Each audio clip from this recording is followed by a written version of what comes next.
FSElite at FS Expo 2025 is proudly presented by Meridian GMT. Meridian GMT are on track to create some high quality but affordable flight sim hardware, including their yoke, throttle and X-ray controller. Learn more about Meridian GMT down in the video description down below at meridiangmt.com. Cool. Nice to be up on stage. Welcome everyone. Good to see you all. We're thrilled to be here at the Flight Sim Expo, my first time. That's right. I'm Sebastian and this is Thomas. During this session we will talk about the Tobii Eye Tracking 5, how it takes the flight sim experience to the next level. We will walk you through how it works, share some setup tips, explain why it's a game changer for simmers, and wrap up with a Q&A. Yep. Let's do it. Yeah. So, I just would like to understand a bit of a show of hands. Who already has a Tobii Eye Tracker 5? Okay, it's more or less 30%. Also curious, who's playing in VR primarily? Okay, maybe 5%, 10%? Okay, and who's on a single screen? Single screen setup? Yeah, triple screen? Any triple screens? Okay. Predominantly single screen, I see, but a good spread. Yeah. First question, Thomas. Yep. What is the Tobii Eye Tracker 5? Yeah, so Tobii Eye Tracker 5 is a head and eye tracking device. It mounts to your monitor and it translates natural movements of your head and eyes to in-game camera control. And it does provide a boost in immersion because it allows you to intuitively look around inside the cockpit, outside the cockpit, just as you would in a real aircraft. And because we combine head and eye tracking, it gives you unparalleled control. It frees up your hands and it fundamentally just improves your situational awareness. Cool. How does it work? So the Eye Tracker 5, you can see it mounted at the bottom of the screen there in the image. It uses near-infrared light. So it basically uses optical sensors to track where your eyes are looking and where your head is in 3D space. It has very high accuracy and very low lag. It samples images at around 133 Hertz, and then it feeds those signals into the game for the camera controls. And it does 6 degrees of freedom, so you can look around, you can move in, and actually I brought one with me as well. I can hand it out and we can pass it around maybe so you guys can have a look. Comes in a nifty box here, and let me get it out. We didn't actually rehearse this, but I figured let's just pass it along. Let's see. Yep, that's it.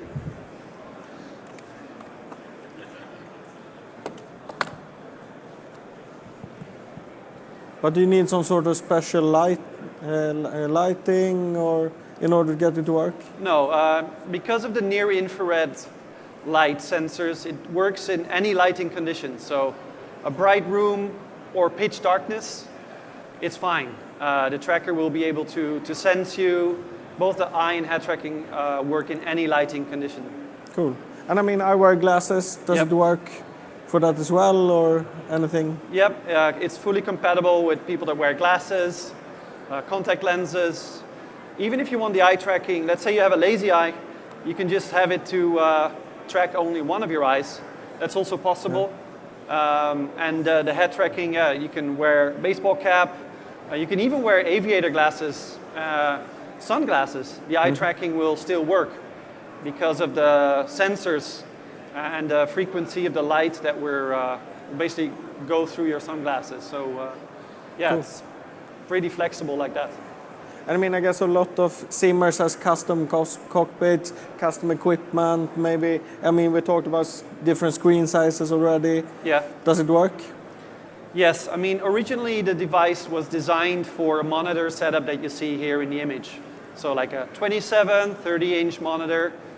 But what we found, especially when flight simmers discovered our tech, we saw a big trend, bigger and bigger screens. People moving to 48, 50, 60, I'm even having 70-inch. And what that means is that you need to kind of take distance, right? You increase your distance as the bigger the screen becomes. So how do you solve that? Well, you need to bring the eye tracker closer to you. That's fine. We developed different mounting solutions to work with larger screens because we notice people are just, the price of TV screens has come down, and that's the standard now. So we provide 2 mounting options in the box. A way to mount it below the screen, which is useful if you have a curved monitor.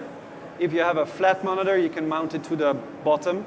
And then we have a tripod mount as well that we sell as an accessory for people that want to get creative with their mounting. Cool. But let's talk about games. Right. Does it work in Microsoft Flight Simulator? Yes, it's natively integrated into Microsoft Flight Simulator 2020 and 2024. Now, if you're a 2024 player, then you know that there are some challenges. I can promise you in Sim Update 3, finally the UI is fixed, where you can change your Tobii settings in the game.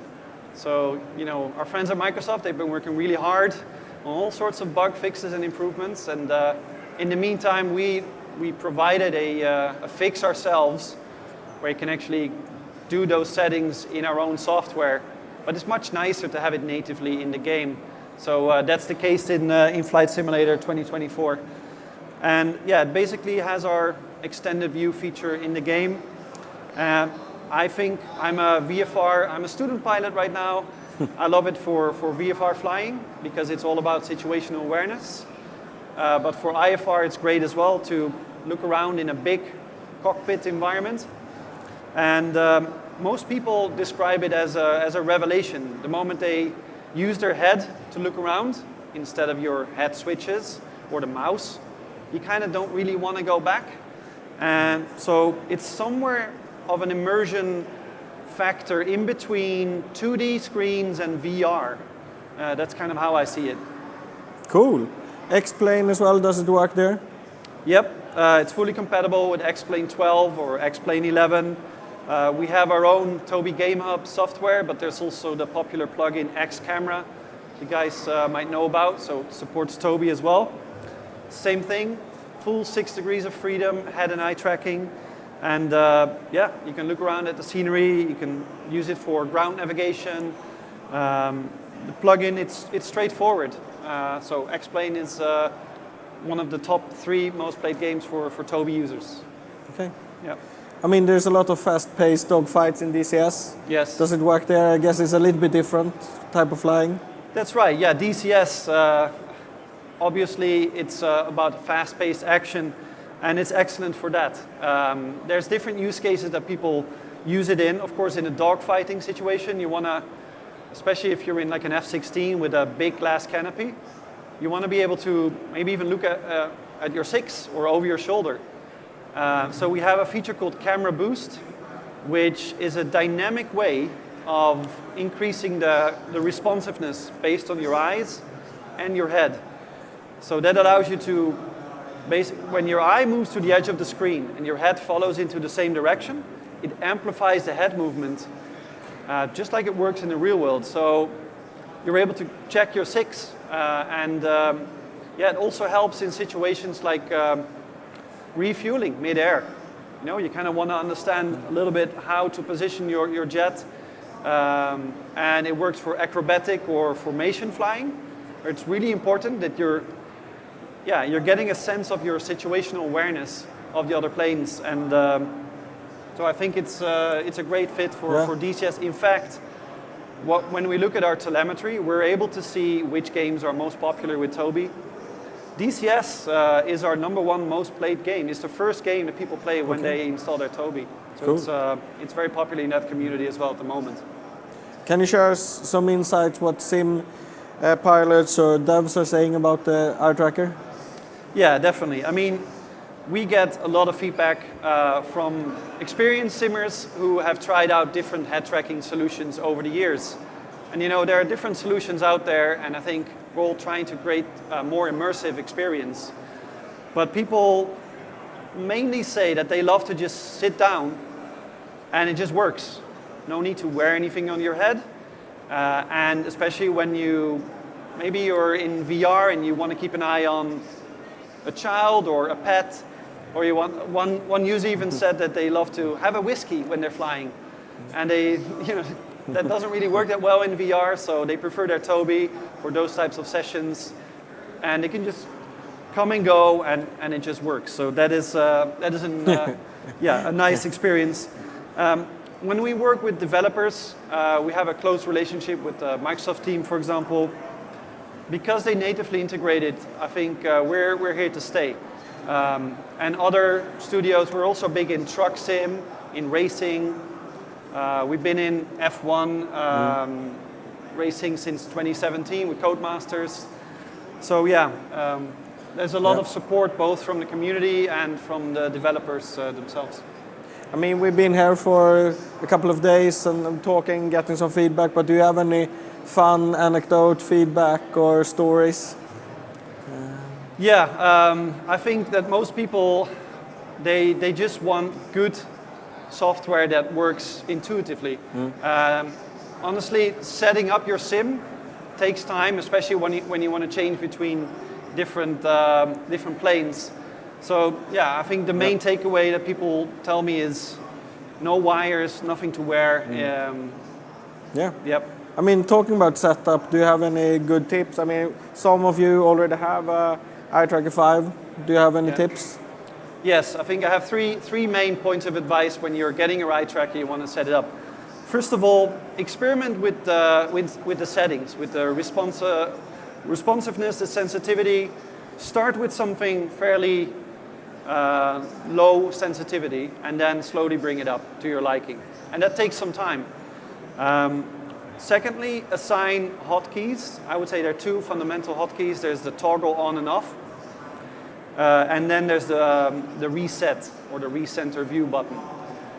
Assign those to an easy hotkey, and because you'll be using those a lot. Sometimes you just want to pause the view. Let's say you zoom in on your, let's say, a G1000. You can pause it and you can change something, and you can continue, and just that would be a good setting as well. And then third, ensure it's mounted correctly. So, like I said, this is a standard wave mounting.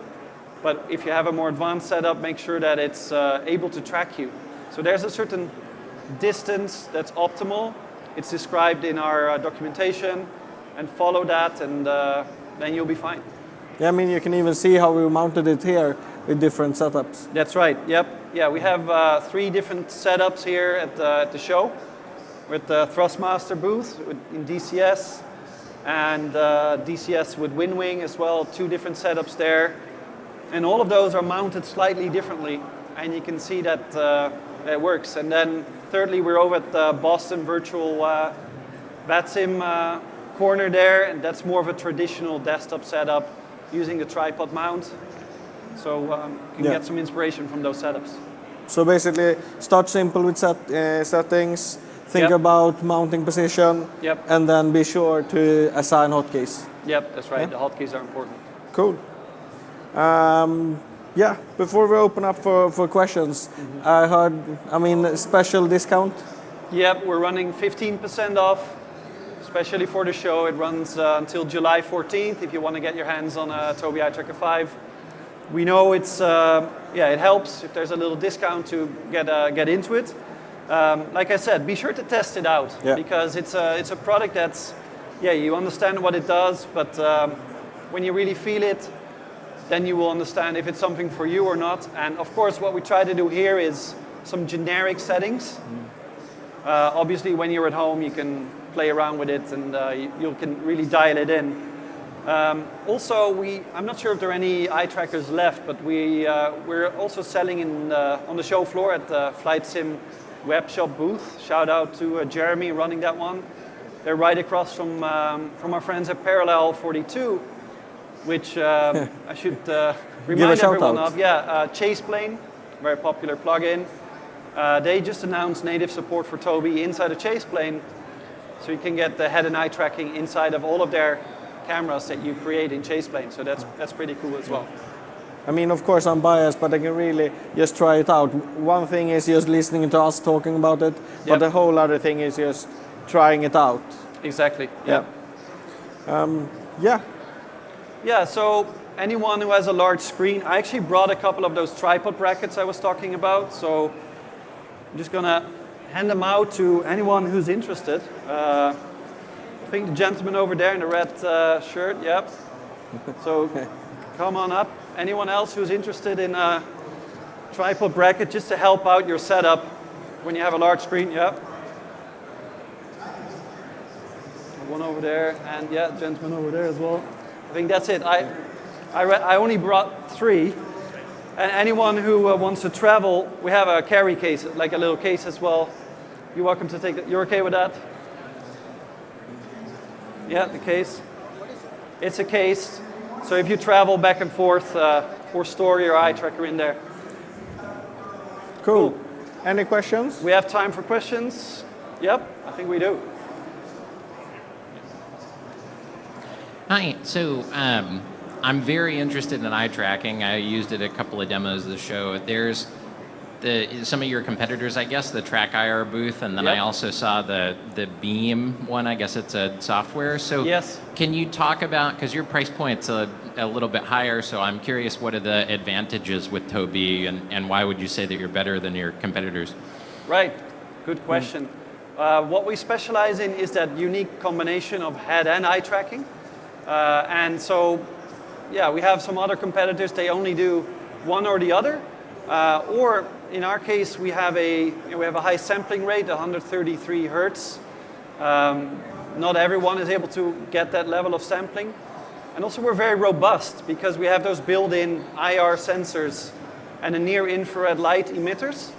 It doesn't matter if you change your lighting situation or if you start flying when it's in the afternoon and it gets dark.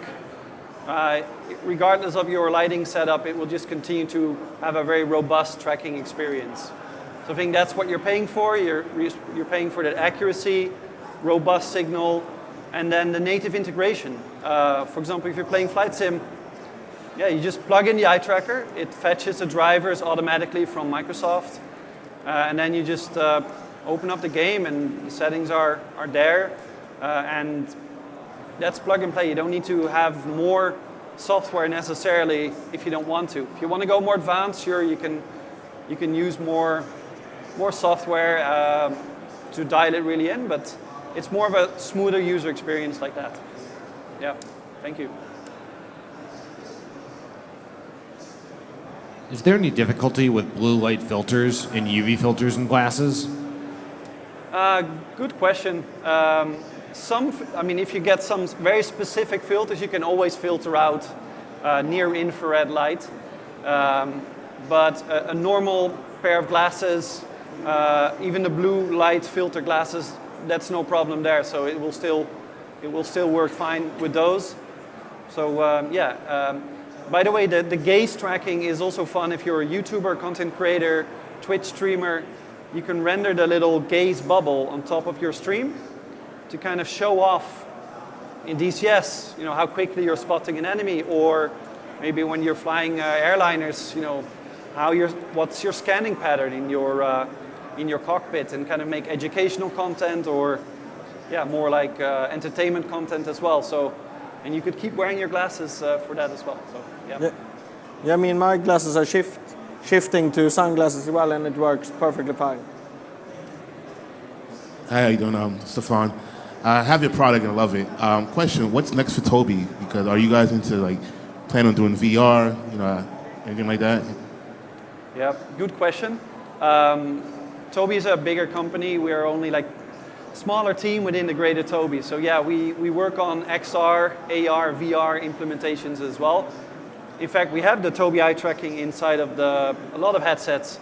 We don't advertise it that much, but PlayStation VR 2, for example, has our tech in it. So we do eye tracking in VR, and then you're able to do really cool stuff like dynamic foveated rendering, where you're able to render in high resolution only where you're looking. And in your peripheral field, in your peripheral vision, you can actually lower your graphical settings automatically, and then you get a higher frame rate out of your console or PC. So that's where we're active as well. And then, in fact, we are talking to every one of you, trying to understand what would you like to see in the next product. So I'd love to have a chat with you if you're already a Tobii user. Get some ideas on what you'd like to see in the next one. For one more. One more question? All right.